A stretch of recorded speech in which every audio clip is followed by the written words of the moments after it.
Ave,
Bonjour chers frères et sœurs en Christ et soyez les bienvenus à ce pèlerinage connecté que le diocèse de Marseille et la basilique Notre-Dame de la Garde vous proposent en ce mois de mai qui commence, en ce jour de la fête de Saint-Joseph. L'intervention que je voudrais faire portera sur le chapelet en partant de la lettre que le pape François a adressée aux chrétiens pour le mois de mai. Ensuite, en parlant du chapelet dans ses différentes composantes. Et à la fin, je voudrais faire une prière avec vous, une prière en fait que le pape François nous propose et que nous pourrons dire ensemble. En vous saluant, en vous souhaitant la bienvenue, je commence donc dans un premier temps de vous parler de la lettre du pape François. Juste quelques mots d'introduction. En précisant que cette lettre nous a été adressée en réalité le samedi 25 avril et que l'Église s'approprie à partir de ce jour, le 1er mai. Le pape François nous dit ceci. Le mois de mai est désormais tout proche, mois où le peuple de Dieu exprime avec une particulière intensité son amour et sa dévotion pour la Vierge Marie. Il est de tradition en ce mois de prier le rosaire à la maison, en famille, une dimension domestique que les restrictions de la pandémie nous ont contraints à valoriser également du point de vue spirituel. Donc nous voyons très vite, dès l'introduction de sa lettre, que le pape nous invite à prendre la prière du rosaire et surtout dans cette période d'épidémie, cette période de confinement que nous vivons. Et donc, les chrétiens que nous sommes invités, encouragés à découvrir la beauté de la prière du rosaire. Et il le dit avec des termes très forts. Contempler le visage du Christ avec le cœur de la Vierge Marie. Vous le savez, frères et sœurs en Christ, certes, la basilique Notre-Dame de la Garde a fermé ses portes comme la plupart des édifices religieux. Mais quand vous regardez de partout de Marseille, quand vous regardez vers la colline où est située la basilique Notre-Dame de la Garde, vous voyez la Vierge Marie, les bras ouverts qui nous présente son Fils Jésus. Donc, on peut dire que si les portes de la basilique sont fermées, les bras de la Vierge Marie restent toujours ouverts pour nous présenter son Fils Jésus et aussi pour nous accueillir. Donc, c'est une communion qui est déjà là pour nous, Marseillais, en regardant vers la Bonne Mère, en nous adressant à elle pour lui demander d'intercéder et de prier beaucoup pour nous. Donc, en ce mois de mai, nous le faisons à travers le chapelet. Nous le faisons en récitant le rosaire. Et comme vous le savez, pour former un rosaire, il faudrait 4 chapelets. Et le rosaire lui-même porte sur des mystères de la vie de Jésus, de la vie de la Sainte Famille. Comme nous avions l'habitude, nous avons les mystères joyeux que nous récitons généralement les lundis et les samedis. Nous avons les mystères douloureux que nous récitons les mardis et les vendredis. Nous avons également les mystères glorieux que nous récitons le mercredi et le dimanche. Et depuis 2002, l'année du rosaire, le pape Jean-Paul II nous a gratifié en ajoutant d'autres mystères qui portent sur le Christ. Ce sont des mystères christologiques que nous appelons communément les mystères lumineux que nous récitons généralement le jeudi.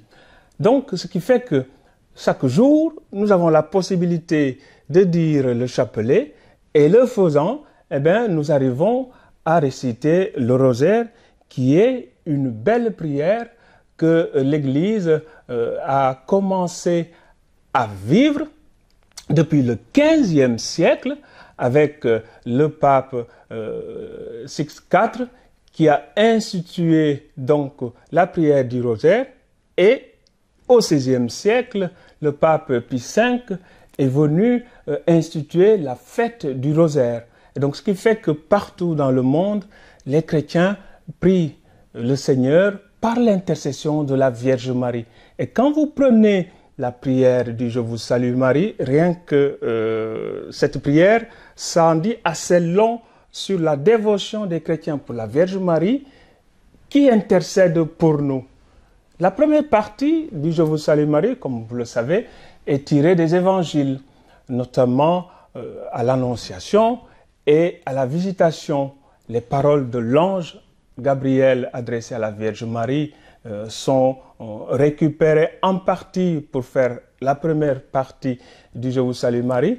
Une ou deux phrases de Élisabeth adressées à sa cousine la Vierge Marie viennent compléter la première partie du Je vous salue Marie. Et la deuxième partie, Sainte Marie, Mère de Dieu, priez pour nous pauvres pécheurs, maintenant et à l'heure de notre mort. Amen. C'est une partie qui a été ajoutée au fur et à mesure de l'évolution de l'Église par la tradition, parce que tout simplement, les chrétiens demandaient par cette prière à la Vierge Marie d'intercéder pour nous. Oui, la Vierge Marie, ici affectueusement appelée Notre-Dame de la Garde, notre bonne mère, peut intercéder pour nous dans cette situation particulière que nous vivons. Elle prie avec nous et elle prie pour nous. Alors donc, soyons convaincus de la présence maternelle, de la présence protectrice de la Vierge Marie qui intercède pour le peuple chrétien et pour l'humanité tout entière. Et d'ailleurs, quand nous regardons la dévotion que les uns et les autres nous avons pour la Vierge Marie, nous ne sommes pas les seuls. Au-delà des chrétiens, au-delà des catholiques, il y a nos frères et sœurs musulmans qui sont dans le temps de Ramadan et pour qui nous pouvons particulièrement prier. Il y a également nos frères et sœurs qui ne croient pas, qui ne partagent pas nos convictions religieuses, mais qui ont un attachement à la Vierge Marie, à la Bonne Mère, ici à Marseille. Le disant, je pense à ces familles qui nous présentent tous les premiers samedis du mois un enfant. Je pense également à ces enfants et à leurs parents qui viennent tous les premiers vendredis du mois dans ce que nous appelons à la basilique Happy Hour pour prier la Vierge Marie avec le chapelet. Alors oui, donc allons-y tel que le pape François nous y invite. Allons-y à travers la récitation du chapelet, à travers la récitation du rosaire. Allons-y en méditant la vie de Jésus par ses différents mystères. Les mystères joyeux que j'ai présentés, les mystères douloureux qui portent sur des épisodes douloureux de la vie de Jésus, notamment son agonie, également son couronnement d'épines, ou aussi son portement de croix, où nous voyons donc le peuple chrétien qui prie le Seigneur en s'appropriant la vie de Jésus, en s'appropriant ces épisodes qui ponctuent les mystères du rosaire. Et puis nous avons également les mystères glorieux qui nous ouvrent à la joie de la résurrection, à la joie de Pâques, ce temps pascal dans lequel nous sommes. Donc nous est propice pour reprendre cette méditation de la vie de Jésus à travers la prière du chapelet et du rosaire.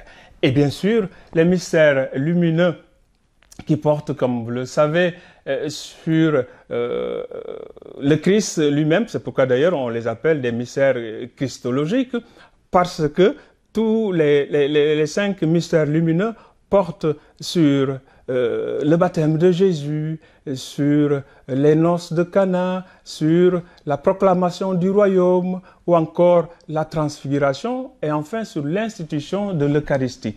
Voilà donc une prière qui nous permet de méditer la vie de Jésus, donc au contact avec l'Évangile, une prière qui nous permet de nourrir notre dévotion mariale, et puis une prière qui nous unit les uns les autres.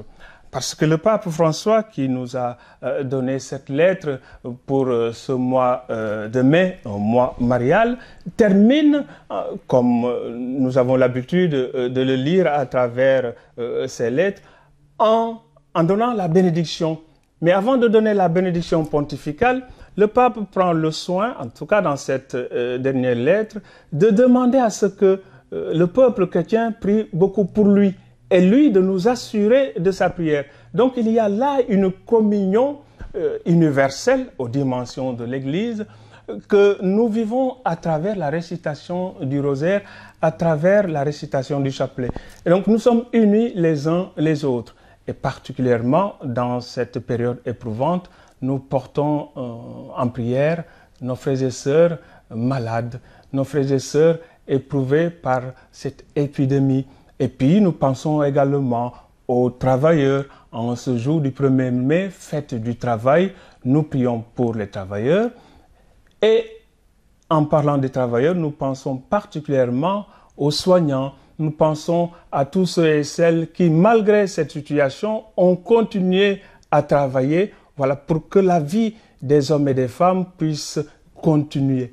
Donc, je crois que c'est un devoir fraternel en tant que chrétien, en priant le rosaire, en priant le chapelet tel que le pape François nous invite à porter l'humanité éprouvée par cette épidémie dans notre prière. Pour terminer, je voudrais prendre avec vous une des deux prières que le pape François nous propose dans sa lettre.